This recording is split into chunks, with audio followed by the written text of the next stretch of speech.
მოგესალმებით, ეს BMG-ის ამინდის პროგნოზია, რომელსაც გარემოს ეროვნული სააგენტოს მონაცემებზე დაყრდნობით მე, ანა ელიკაშვილი წარმოგიდგენთ. 16 მარტს სრულიად საქართველოში დროგამუშვებით ღრუბლიანობა მოიმატებს უმეტეს რაიონში, მოსალოდნელია წვიმა, მთაში კი თოვლი. დასავლეთ საქართველოში +12, მთიან რაიონებში კი +10 გრადუსია მოსალოდნელი.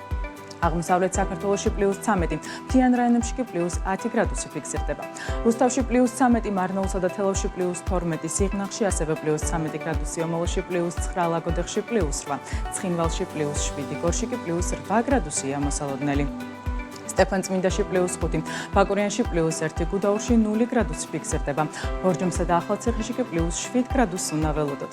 გადავინაცვლოთ დასავლეთ საქართველოს ქალაქებში, ქუთაისში +11, ბათუმში +10, ფოთსა და სოხუმში ასევე +11 გრადუსი. ზუგდიდში, ქობულეთსა და ანაკლიაში კი +10, ოზურგეთში კი +8 გრადუსი ფიქსირდება. რაც შეეხება დედაქალაქს, თბილისში ჰაერი +12 გრადუსამდე გათბება.